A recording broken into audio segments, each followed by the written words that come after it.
grandmother Cody and her grandfather Charlie were all awake. Amy started getting ready and headed out for work for the day. Charlie needed to sleep, so he took 2-year-old Kalia with him to the area that has the vending and stations. When they got there, there was a man standing there who approached them and asked if Kalia would like some candy or some chips. Grandpa Charlie told Kalia that was okay, and she accepted the snacks from this man. After that, the man said, "God bless you," turned and walked away. And unfortunately, it should be a kind gesture from a friendly stranger.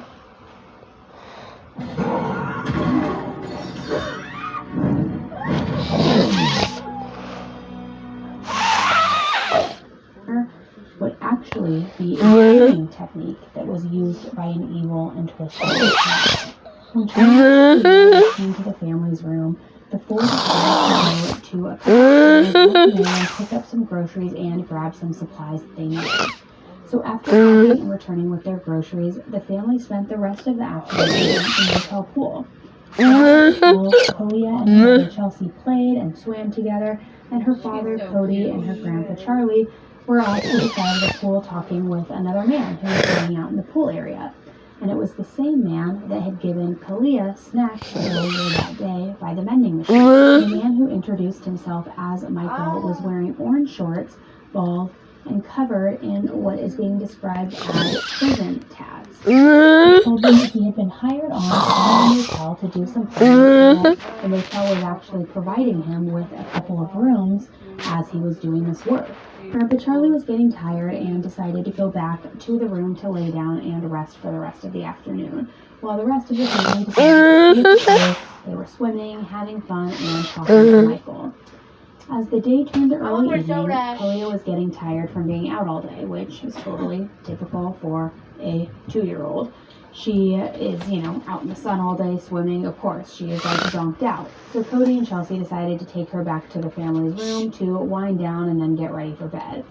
Before they left, they had made plans to meet back up with Michael, their new friend, later that night. Michael had shared his room number with the two parents, and they parted ways and planned to meet up later. So in the family room, Grandpa Charlie was laying on his bed, and Cody, Chelsea, and Kalia all got into the other bed that they shared. And Charlie said as he was in bed falling asleep, it appeared that Kalia and her parents were also getting ready to go to sleep as well.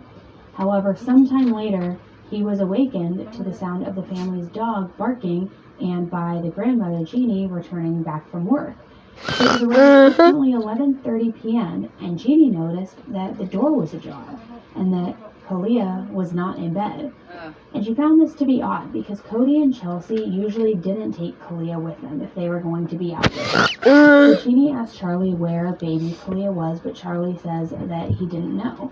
So the both of them figured that she had to have gone with her parents, so Jeannie went on to jump in the shower, take a shower, and get ready for bed.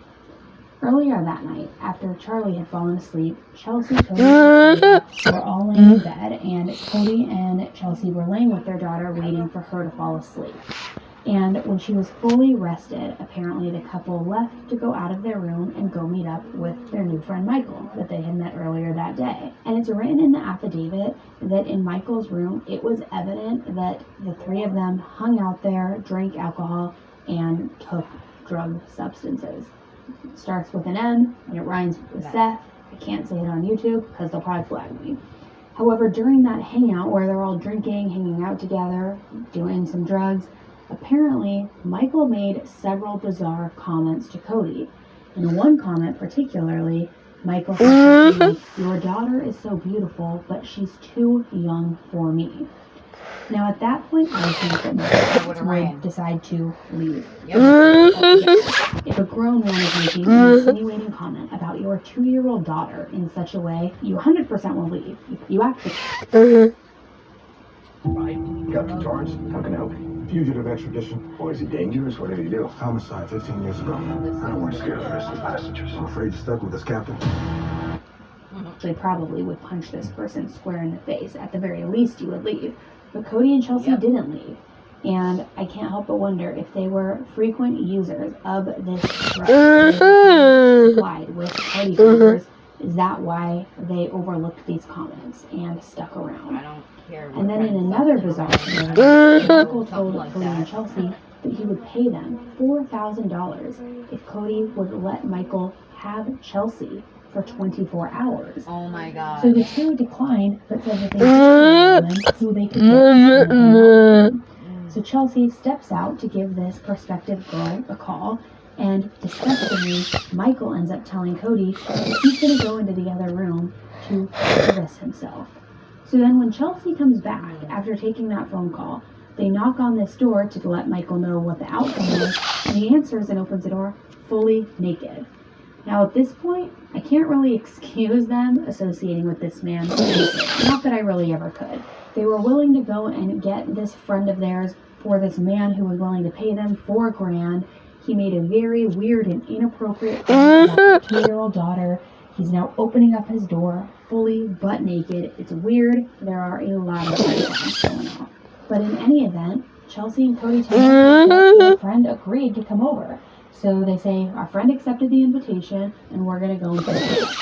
So Cody and Chelsea arrived at the friend's house, whose name has now been redacted from the affidavit. Spent a while there hanging out before returning with her to the motel. When the three returned to the motel, they knocked on both of Michael's doors, but there was no answer.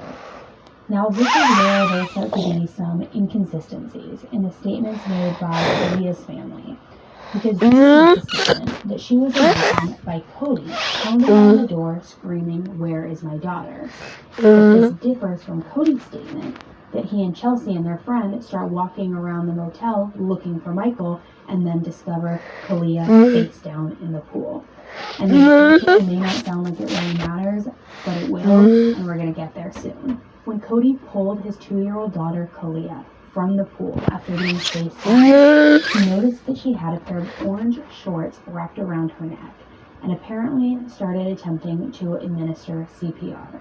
Chelsea was screaming, and it ended up getting the attention of the employees of the motel who make that 911 call.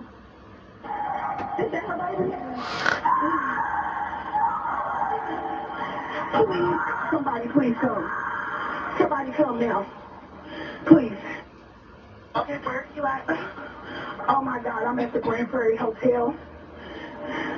And it's a little girl that is in the pool. Motherfucker.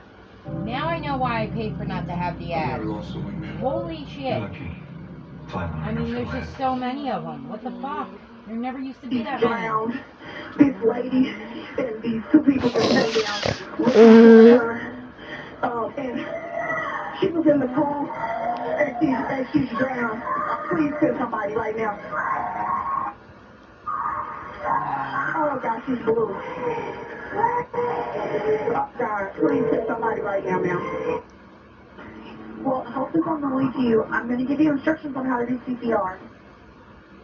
CPR, but I gotta tell you, I think this baby's gone because the face is blue, the extremities is blue, the baby was not moving.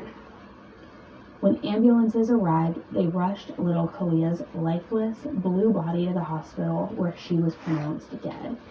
It was stated that her body had evidence of SA and specifically RA, as well as other abuse. She had one pink earring in her ear and the other one appeared to be missing. When authorities arrived, they asked Chelsea and Cody who they thought could have done this to their 2-year-old daughter, and only one person came to mind, and that person was Michael. They told detectives about their investigation earlier that day. They waited for Kyle to fall asleep, and then they went to go and hang out in Michael's room. They even told the police that they went to go and get their adult friend to accompany Michael. They even found out about the comment that Michael had made about Kalia and about being naked and opening the door when they returned. And employees of the motel told them they actually seen Michael in the lobby acting strange and having a panicked look on him. A maintenance worker stated he saw Michael leaving his room with a white pillowcase or blanket and what looked like a doll.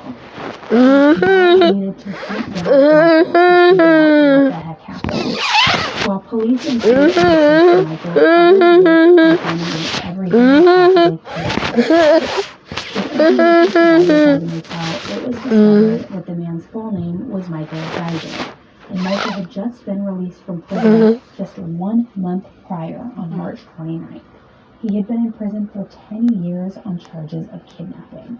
Officers scoured the hotel, and after retrieving the shorts around Kalia's neck, 2 room keys were located inside the pocket, as well as a wad of cash. The keys opened the doors to the rooms that Michael was occupying. Inside the room was an extremely disturbing scene.